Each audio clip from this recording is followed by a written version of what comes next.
Hello, everybody, wherever you may be around the world, from sea to shining sea, from the four winds of the world. Welcome back to the Shack here in Oregon. This is Ham Radio Live. Want to ask you to please subscribe. Don't hit the monetize button on my end. Nope, you won't see commercials. We just ask that you subscribe. Helps people find the channel who might have an interest in ham or shortwave radio. We've got your propagation forecast for the weekend. Yep. How are the conditions going to be? We'll let you know in a moment. Plus ham radio news from around the world, as well as what the heck is radio teletype anyway? Yeah, we'll have that. Plus, we've got a segment on helping you pass both the Amateur Extra and the Advanced Class license for both the United States and the UK today.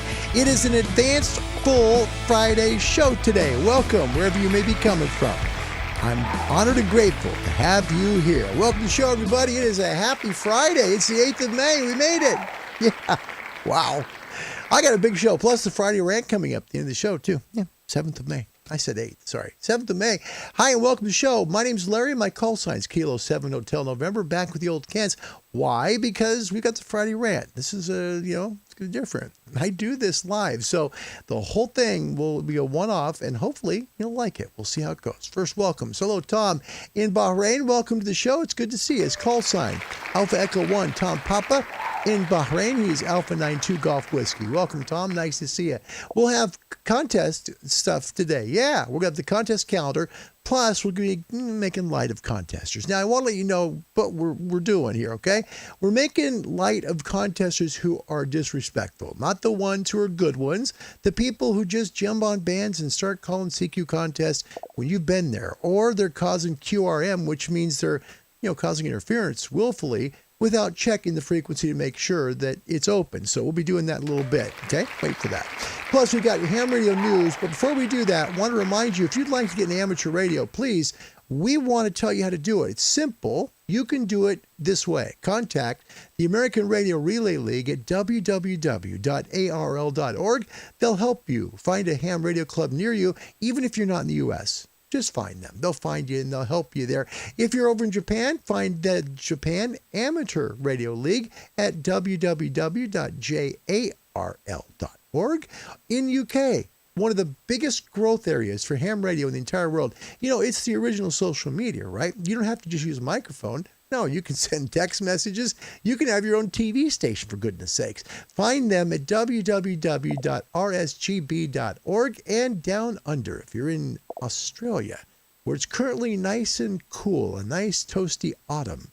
Find the Australian Communications and Media Authority at www.acma.gov.au. And for our wonderful friends up north in Canada who have fantastic ham radio operators, you can reach the Radio Amateurs of Canada, www.rac.ca. Welcome to the show. Going to be a fun one today. If you'd like to email me here with a show idea, maybe news or information, or maybe your club's having an event you'd like to let the world know about, reach me at cqhamradiolive@gmail.com. Welcome to the show, everybody. It's a very happy Friday, and I'm grateful that you are part of today's show. Let's quickly say hellos before we get in the news, okay? Gunter, all the way from the German frontier, is here today. Hello, Gunter. Welcome, and good evening to you. My brother downstairs on WIFI, that's Wi-Fi. So, Bob, welcome to the show. It's great to have you. All right, let's get into the ham radio news for today. This is the news segment that hopefully will help you understand exactly what's going on in amateur radio. First of all, in the FCC department for the United States, the FCC has a brand new rule that for new people that are getting into our hobby, you have to first have an FRN. Yep. You've got to have your very own FRN and an email address that you can verify who you are. Yeah, the FCC is no longer going to be sending out paper licenses. It's going to be done via email. So they're going to need a valid email address plus a valid FRN. I'll have the link in the description here of the show to help you out with that. Also, the folks up over in the UK put a great video together. In fact, just released today. This is from the Radio Society of Great Britain. Remember we talked about maximum permissible exposure limits here in the US. It started here in early May. RSGB has one as well. Here is their latest news information regarding maximum permissible exposure, RF, from your antenna here. Hello and welcome to this special live webinar about the upcoming EMF changes to UK amateur radio licenses. In March 2021, most UK radio spectrum users, including radio amateurs, received a letter from Ofcom explaining that they would soon be introducing new licence conditions aimed at protecting the general public from excessive radiation from wireless transmissions of over 10 watts. Although this may have come as news to some amateurs, Ofcom announced their intentions a while ago, and the RSGB have also been working on this for some time and has already published many articles and advice to members through Radcom and other channels. Leading this work for the Society is the EMC Chair John Rogers M0JAV, and I'm pleased to say that he's with us today to present an update on the latest EMF licence changes. So welcome, John. Can you give us a quick rundown of what you'll be covering today? Yes, thanks, Dave. I'm going to outline some of the ways that individuals can assess their configurations, as they're called, to show that they comply with the new requirements and how they can keep records of that fact. And I just want to emphasize one point at the beginning, and that is to remember that although these new regulations come in next month, it is 6 to 12 months before you have to have done the assessments. Thanks. Well, indeed, John, thank you. And before your presentation, a reminder that if you're watching this on Saturday, the 24th of April, then this is live and you can add comments and ask questions on either BATC or YouTube at any time during the presentation or straight afterwards. Please include your first name and call sign if you have one within the message. And also please note that you can make this video stream fill your screen on most devices, usually by double clicking on the picture or pressing the full screen button. But now it's time to go back to John and find out more about these new licence changes. Okay, thank you. Ofcom introducing these changes next month, and basically they're going to implement measures to require compliance with international guidelines which limit the exposure to electromagnetic fields. So what's the license condition all about? In our stations, we all have an antenna, and most of us know that close to that antenna is an area where the electric and magnetic fields can be strong. That's called the exclusion zone. Outside of a region, there is a compliance zone, which is where you are compliant with the ICNIRP, International Commission on Non-Ionizing Radiation Protection regulations, and that's where members of the general public need to be in order for you to be compliant. Now, the bodies, our bodies, are efficient at removing excess heat. When we run around, we sweat, we pant, we breathe faster. But if the rate of absorbing energy is greater than our body's capability of getting rid of it, then it can lead to harmful effects. There you go. So that's from the Radio Society of Great Britain. The full video is going to be in the comments section of this video. It just aired today. It's important information for everyone in the UK to follow. If you've missed the video, the link to that exact video, it's a little over an hour long, will be in the description section, okay?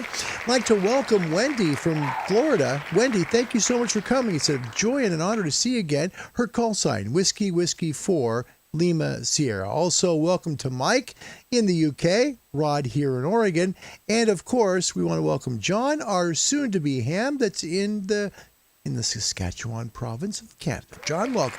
Good to see you. All right, so we are going to now get into some more ham radio news for you today. This weekend, Radio Club of America is doing a special contest. Yep, they're going to be on the bands making calls from basically 1800 UTC tomorrow until Sunday at 0300. Suggested frequency for that, if you'd like to make a QSO with them, that's the Radio Club of America, going to be on 20 meters at 14.280, on 40 meters at 7.240, and they'll be right there on 75 meters at 3.8 megahertz. Contest calendar for this weekend is quite extensive. The big one is actually the Arkansas QSO party. That's going to be tomorrow and Sunday. It's going to start at 1400 UTC Saturday, running through Sunday at 0200. The contest calendar as well will be in the description section of this video. ARL has a great book that'll help you get licensed and on the air. It's for all three levels, depending upon which license class you're interested in, whether it be the technician, the general, or the amateur extra. Contact the ARL to find out more. You can find them at www.arrl.org. Okay? I'd like to show you a product today that I've used in the past. If you have problems in your shack, or anywhere, wherever you travel, maybe it's in the park, or maybe you take your rig remotely, you got an RFI problem, right? Well, this problem can be solved. It really can. This is the MFJ 1026. It's basically a phase antenna system where you put an antenna between the noise source and your antenna. It literally takes away all the RFI. I've used it successfully. I have a video down in the long time ago video section of the show that shows you how to use this. This is a phenomenal device. If you have RFI issues anywhere in your shack, whether it be, from say 10 meters up to 6, or maybe you've got RFI issues that could be over there on, 80 and 40, this will take care of the problem. The big difference between this and the 1025 is the 1026 has a preamp for the phase antenna. That's important because when you have a preamp on the phase antenna, you actually get a little more gain to knock out that RFI. The MFJ 1026, an indispensable part of your shack. Find it at mfjenterprises.com, right? We've also got more information for you today about the solar forecast. What's going to happen this weekend? Well, you might be surprised. The sunspots aren't cooperating. Yeah. Ted Cook, K7RA, reports that we kind of had a fizzled out sun this week. After May 1st, literally sunspots disappeared. And right now our SFI is just kind of hanging there right about 7. Not the greatest in conditions. For the future, looks like in May, we could hit a 75 sometime around the middle of the month. We could peak with an SFI of 79 somewhere between the 14th and the 21st. Now, again, this is a forecast. We can't guarantee it. The higher the SFI number typically means the better the propagation is. That means 20 meters can be used later at night. You can make calls on it after sunset. 40 meters will be a lot hotter as well. And the best part, you can start making great calls on 12 and 10 meters. So keep an eye on this SFI number. We're looking for more sunspots. There is a new sunspot that's hit the area, sunspot region of the sun, on the northeast section of the sun, and it looks as though it's going to be coming into view towards the Earth later this next week. So look for sunspot numbers to increase and hopefully the SFI to come up as well. Currently, we've got an A index that's stable. Okay, it's 4. It's been 4 for 3 days now. Our K index has dropped down to 0. SFI's up 1 from yesterday. That's at 70 now. Maximum usable frequency at Boulder this morning was 10.43. Currently, it's over 18 megahertz. You can expect to make calls throughout the world today. Somewhere 40 meters looks still pretty well. So does 20. Those are our bread and butter bands. However, take a look. Look at this. 21 megs. 24 megs. We're starting to get some action there in 21. So when you're looking at that 15-meter band, there is possibility, especially to the south, okay? Propagation from the UK, you can get on a 100-watt CW transmission. If you're using a dipole 35 feet, you should be able to get this type of reliability right now on 40 meters. So from Europe, if you're going to be working tonight, your conditions should be great into Asia, decent into North Africa and to the Middle East. However, down towards Australia and to North America, you might have a little more of a problem, okay? That's the current openings, and that's the current forecast for today. 40 should be good. 80 should be good tonight. 160 should be just like normal, but 20 meters, you might be able to have a little bit longer past sunset. I know midweek we were able to make late calls on 20 meters. That still could be possible tonight. Don't be afraid to turn 20 meters on after sunset. We're starting to get conditions now in the Northern Hemisphere where 20 is open later, okay? So Keep an eye on your radio after sunset. You might make your best DX calls on 20 meters at that point. There's a part of ham radio that many people have long let go of. The advent of FT8, JT65, and some of the other digital modes has left this digital mode almost in the past, almost like it has dust on top of it. But it's still used, and there are lots of people who love to use it, not only in daily conversations like text messaging, but also in contesting. It's called radio teletype. It's the second digital mode right after Morse code. Here's a great presentation explaining exactly what RTTY is. Enjoy. Good afternoon. I'm George, K3GP, and I'm standing in for Digital Dorsey this afternoon. I'd like to talk to you a little bit about my favorite mode, radio teletype, or RTTY. An argument could be made that it's the second oldest digital mode, following only CW as the oldest digital mode. So a little bit of history about radio teletype. Following World War II, teleprinters became surplus on the surplus market, and some hams picked them up and started to try to work radio teletype. But in those days, they had to use on-off keying, as frequency shift keying, which is the standard today, was not authorized by the FCC. Made for some tough times. Contacts were made, but it wasn't quite as easy as it could have been. In 1953, the FCC authorized frequency shift keying at 850 hertz shift, and things started to roll pretty well there. Later, in 1956, the FCC authorized frequency shift keying with any shift of 900 hertz or less. So there was there is an evolution, and teleprinters and punch paper tape was the beginning of the RTTY operations for ham radio. And that was a standard for 3 decades until the advent of affordable personal computers and the advent of the software to emulate the teleprinters.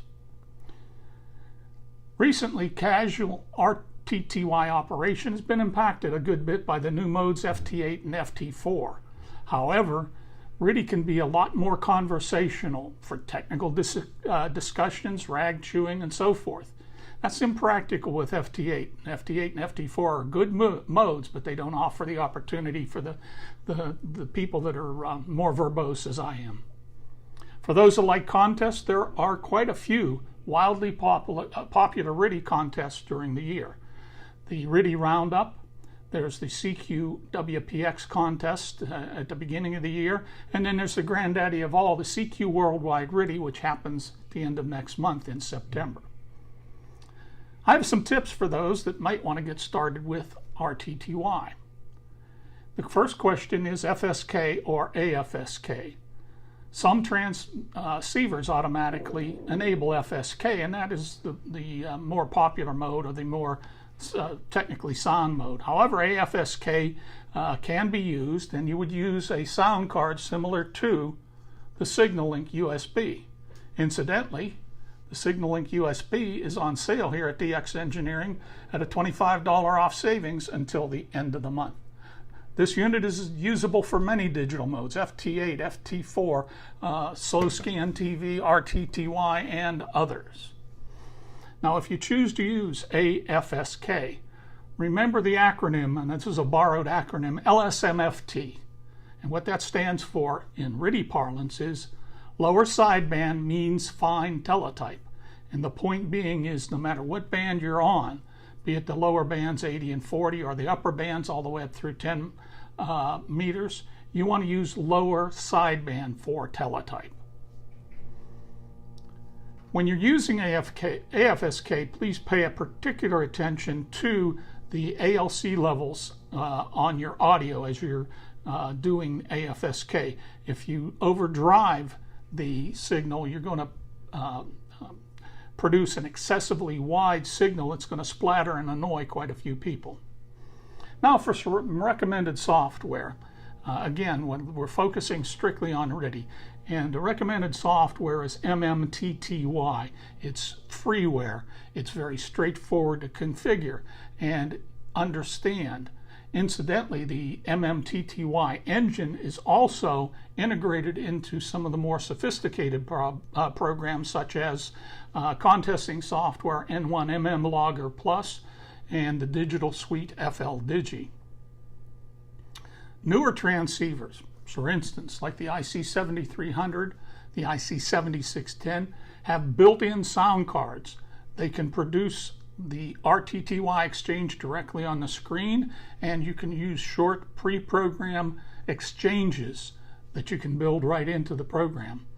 Also, things like MMTTY allow you to build macros, and I would encourage you to have the macros ready so that if a rare DX comes in or a state that you need that's rare, you can hop right into a pileup faster and work that rare DX. And this is one way. I was fortunate in 2002, and I just happened to have everything ready. I was able to work North Korea on RTTY, and that certainly is probably the rarest one that I've ever worked, and the one that I'm most proud of.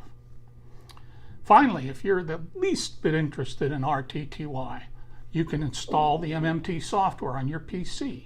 You can use the sound card that's in the PC with a couple of cables between the PC and your transceiver. So you have minimal expense to try this. And just remember that if you're going to use a PC sound card to try out MMTTY, for pity's sake, be sure to turn off the Windows sound. There's nothing more disconcerting than in the middle of the RTTY tones to have "You've Got Mail" coming out where it shouldn't be in voice on the bands. So with that, I'll say 73 for the day. Take care. Be well. I'd like to thank DX Engineering for a great video about radio teletype. It's the second oldest digital mode, something that we don't use a whole lot or talk about enough on ham radio. What does it look like? You know, some people wonder, okay, so if I look at it on a waterfall display, you know, what would radio teletype typically look like? Let me show you real quick. Here's radio teletype. It's up close. This is at only 1 kilohertz. Actually, it's 2 kilohertz wide. So this is a good example of a radio teletype signal on lower sideband, right there on 20 meters today. So it gives you an idea of what to look for radio teletype. See, it's just a data stream that goes down. What does it sound like? Here's what it sounds like. See? Very, very small.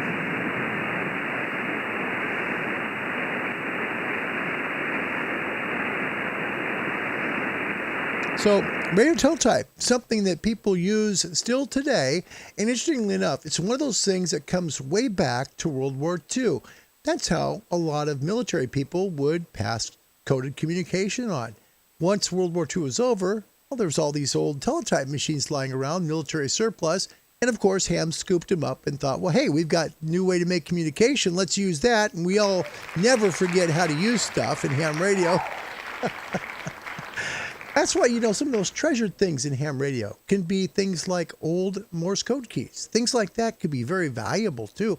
Things like that are part of our history, our rich history that we cherish in ham radio. It's one of my favorite parts of it as well. Want to quickly say hello to Joe McConaughey up in Washington State. Joe's call sign is Alpha Golf 7 X-Ray Hotel. Joe's in one of the most beautiful parts of North America. He really is. If you ever have a chance to search Leavenworth, Washington, he's not far from there. Leavenworth, one of those beautiful places on earth. Dave is here from Temecula, California. Welcome, Whiskey 6, Charlie Romeo Tango. Thank you, Dave, for coming. Appreciate seeing you, man. We're also going to have the rant of the day. Today, we're not making fun of contesters. We're actually making fun of the ones that just don't give a rat's rear end about you being on the band first, and they're just going to take your frequency away.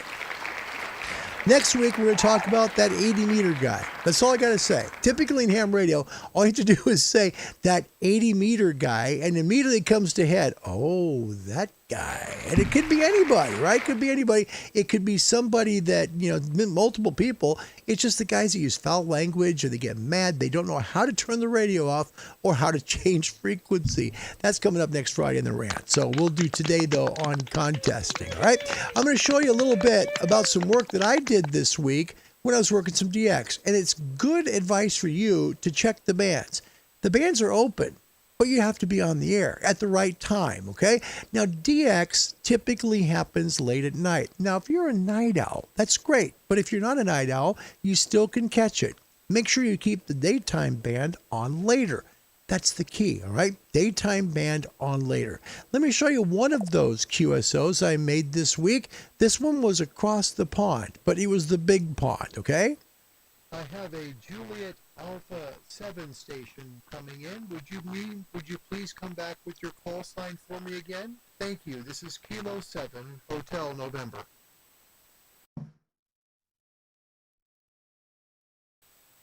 So a Juliet Alpha station, for people that are not in ham radio, that would be from Japan. In fact, it was a run of calls that went Japan 5 in a row and then 1 to VK. Watch your gray line map. Watch the sunrise, sunset.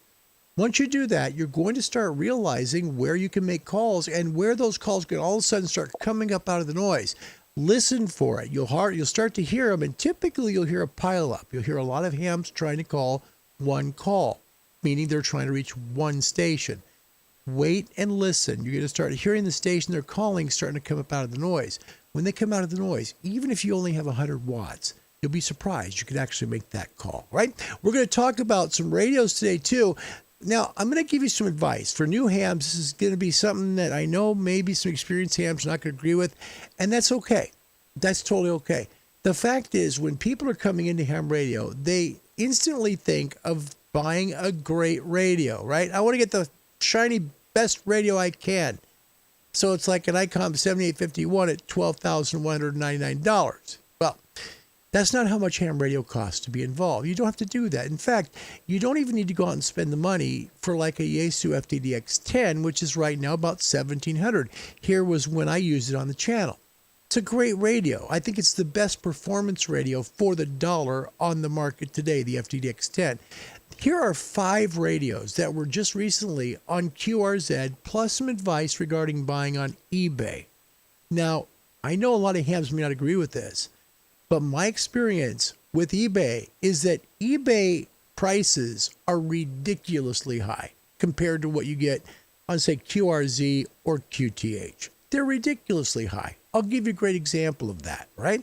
Here is a really good example of a 450D. Okay, here is a Yaesu 450D, which I believe is the best bang for the buck radio cheap-wise of the market. Now, don't confuse what I'm trying to say.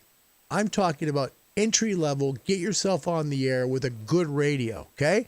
450D. The Yaesu 450D, they stopped making it last July, okay? So here's one that was on eBay, right, recently. Here's a 450D. It sold for $435. Yep.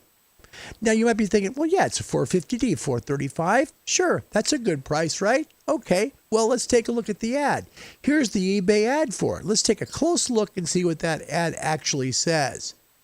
Yaesu FTDX 450D transceiver. Condition is, quote, for parts or not working. $430 is what the price of that transceiver was. For it not working. That's way too much to spend for a radio. If you're new to ham radio, there are many radios that are in that price range between $400 and $700 that you don't have to buy the $12,000 radio. You don't have to buy the $1,500 radio. I'm going to show you 5 I found just within the last 24 hours. Here's one. They're all from QRZ. Now, this is from QRZ.com on their swap meet page, right? First one is this right here. Here is the IC765. The 765 here was up to, in fact, the guy's got 2 of them. He said, I can't confirm this, but he said he's made over 30,000 calls with these 2 transceivers. No joke, 30,000 calls. So, looks like these 2 are in pretty darn good shape. He's used them, they work well, and he's real happy with them, okay? So here is the Icom, I said 765, price $495 plus shipping. Yep, $495 plus shipping is what that cost. That's not so bad, is it? See, that's not $1,500. That's $495 plus shipping. All right, here's another one. Here's another Icom. Okay, this one's the 718. Now, it doesn't have the flashy screen, but it's a great ham radio. This one here, $475 shipped. That's a great transceiver for $475 transceiver shipped. It's great. 100 watts. You can work the world with that. Okay. Yaesu, here's one for them. Here's a Yaesu FT857. Okay. The 857 that was on QRZ is sold now, but this one was on the market. Okay. Sold price. They want $600 shipped. That's with insurance too. So $600 plus insurance. And that wasn't so shabby. Next one is from Kenwood. This is a great transceiver as well. Now this one, believe it or not, was the TS440S asking price, $550 plus shipping. Okay, these are great ham radios. These are fantastic ham radios. You don't have to spend $1,000 to get a ham radio. In fact, spend your money up front on the antenna. Buy the great antenna first. Get good quality feed line, meaning LMR 400 or the equivalency of, and then buy your radio. If you start out with a great antenna first and good feed line, you buy one of those radios and it will do everything that 7851 or that FTDX10 is going to do. It will. It's going to pick up signals. It's going to make you calls all over the world, just like this radio with the fancy screen does. But the difference is you're going to be thrilled with it because it's actually going to work for you. Okay? So please, good advice for you. Please watch eBay. Be careful there. And it's not because there's bad sellers there. It has nothing to do with that. It has everything to do with the price of things on eBay versus what you can buy on swap meets that are ham radio centric. Okay? I'll get off my soapbox now. We'll just welcome some folks and say hello. Robert Gerner's here from the state of California. Kilo Bravo 6, Juliet Foxtrot Lima. Welcome, Robert. Good to see you. Thank you. W.S. Robbie's back. His call sign, Whiskey 8, Romeo Bravo Yankee. A very happy Friday to you as well. And Donald Bush is here. Hi, Don. Welcome. Happy Friday to you.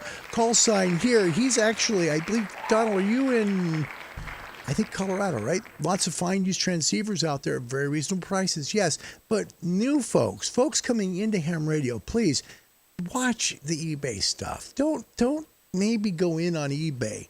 Look on ham radio sites, QRZ, QTH, eHam. They're better resources out there and could save you hundreds of dollars on buying a transceiver. And always, always, always put your money into an antenna first. That's where it counts. In fact, here he is. There's Don, Whiskey Alpha 2, Tango Papa Uniform / QRP, antennas, antennas, antennas. He's right. He's right. Yep. Cliff, welcome to the show. His call sign, Whiskey 3, Kilo Oscar. Every rig my dad used was used. He fixed others, tossaways. Great. Thank you so much. And you know what? I appreciate your kindness, Jim. Thank you. My best to you and Monty in the UK. Jim's call sign, Mike 7, Bravo X-Ray Tango. Monty's is M7, Bravo X-Ray Tango Slant K9. Welcome. And we got Will Myers on a Friday. Hello, Will. Kilo Alpha 8 Golf India Mike from the state of Wisconsin. You're not late, you're on time. Welcome to the show. All right.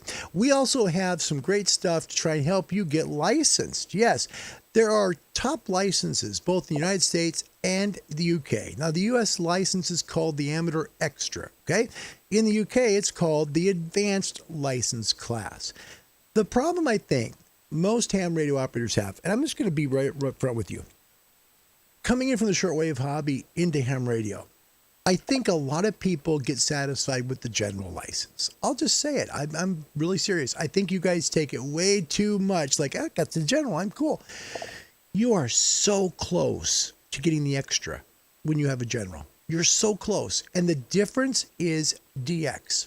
It is. You all of a sudden now are on DX frequencies on 20 and 40 and 80. That's the big difference. It may not seem like much. When you look at the band plan, you say, well, gosh, I don't, get what I get 70 meters here and I'm 70 kilohertz, here, and I might get 50 kilohertz there or whatever.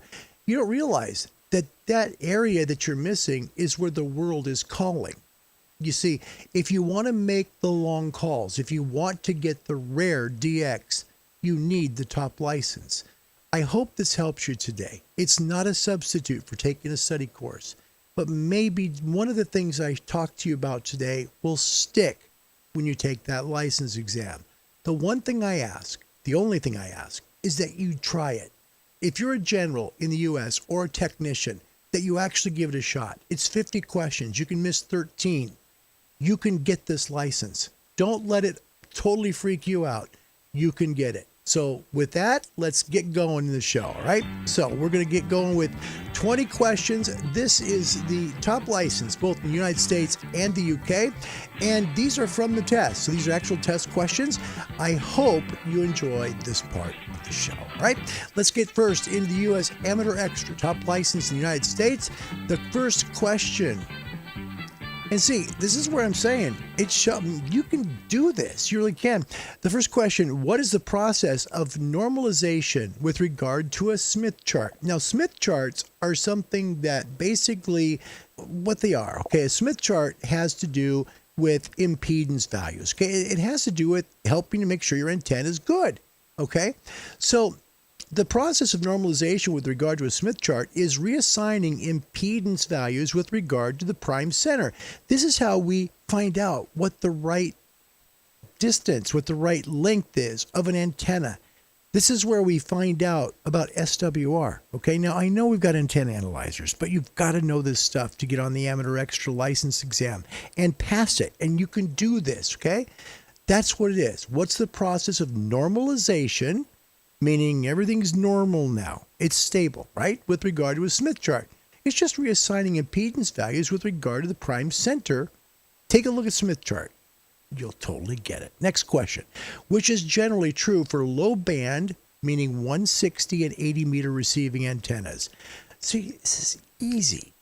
Guys, study. Study for the Amateur Extra. Study for it. Promise me you'll study for it. Doggone it, you'll pass this, okay?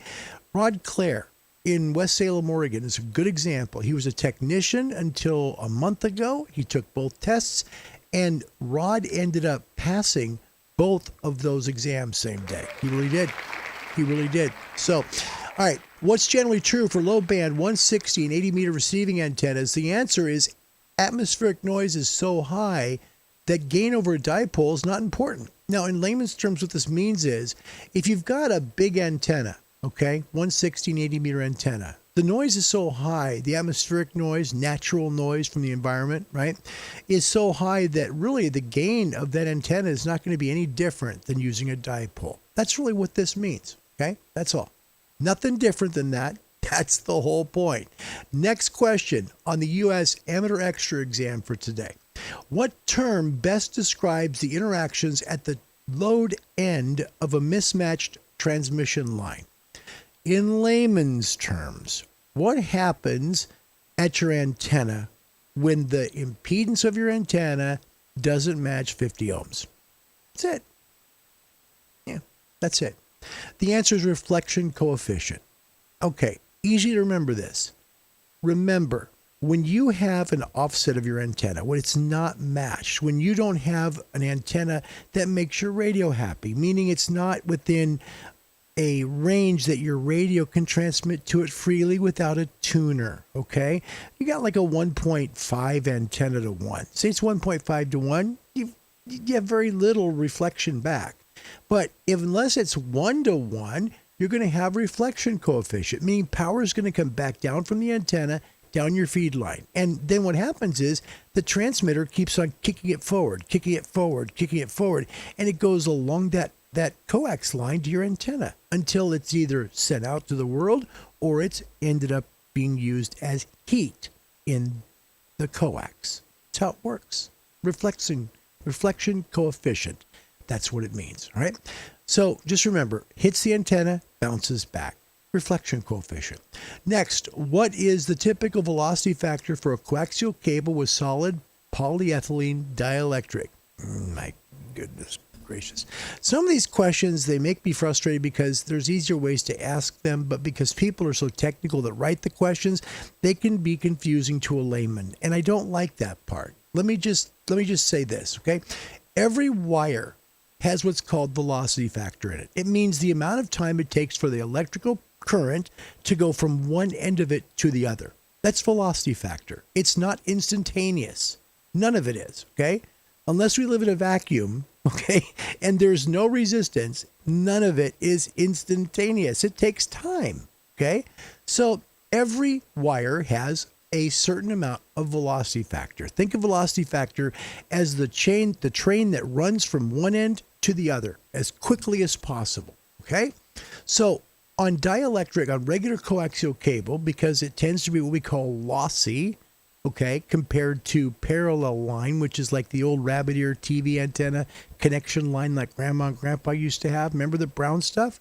We still use that in ham radio to hook up antennas, by the way. But if you're using coax, the typical velocity factor is 66.66. Easy to remember this one, right? Typical velocity factor for coaxial cable with a solid polyethylene dielectric is 0.66. That's the velocity factor it takes to go from your transmitter all the way to your tower. Next, on the extra, how is the far field elevation pattern of a vertically polarized antenna affected by being mounted over over seawater versus over rocky ground? Okay, so you put your antenna up at the edge of the ocean, right? Or you put it up over rocky ground. Which is better? Well, if you're going over seawater, okay, take a look. The far field elevation pattern of a vertical, and don't look at the elevation chart above. It has nothing to do with that. How is the far field elevation pattern of a vertically polarized antenna affected by being mounted over seawater versus rocky ground? Okay, so seawater, remember, it is great for a reflection of your signal. It really helps you have a great takeoff angle. So see what happens? The low angle radiation increases. Your antenna becomes better because it has a better grounding system. Essentially, it's got a better base to send your signal out. That's why. Seawater makes a huge difference. If you ever work at the ocean, this is a great way to learn that, especially if you're using a vertical. Oh my gosh, it's fantastic. It really is. When you're on rocky ground, it's different because the soil doesn't have the same conductivity.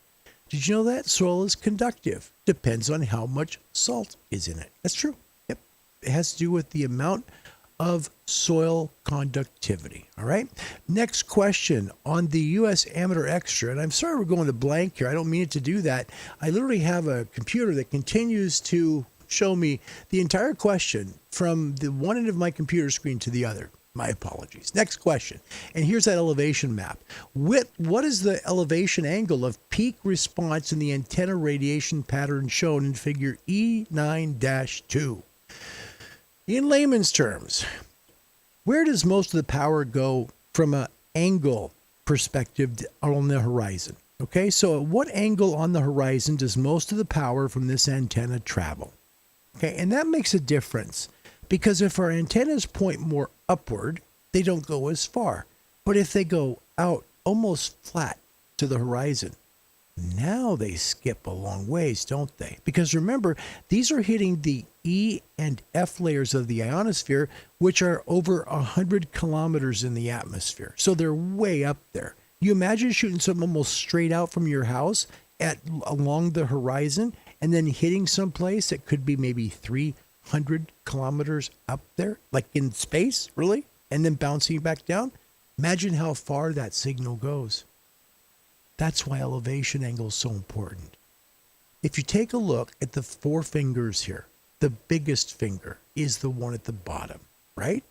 If you look at the angle around the half circle, it's done in degrees, every 15 degrees, okay?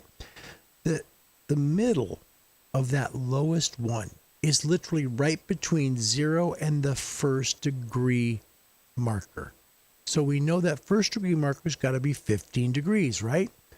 And so it's somewhere right in the middle between 15 degrees and 0 degrees.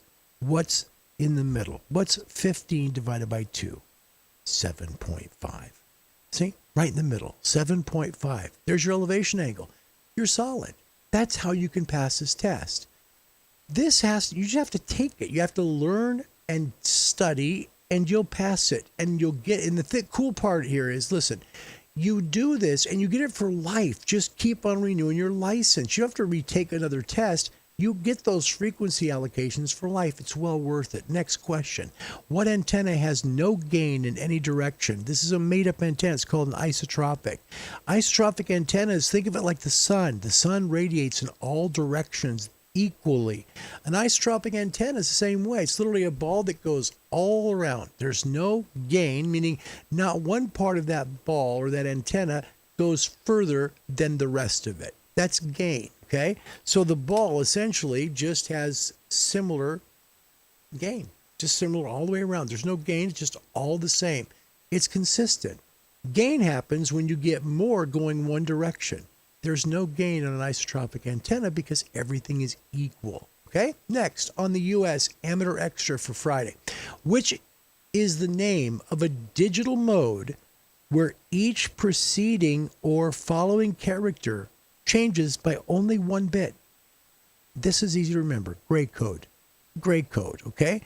Gray code is a type of digital code that basically just changes its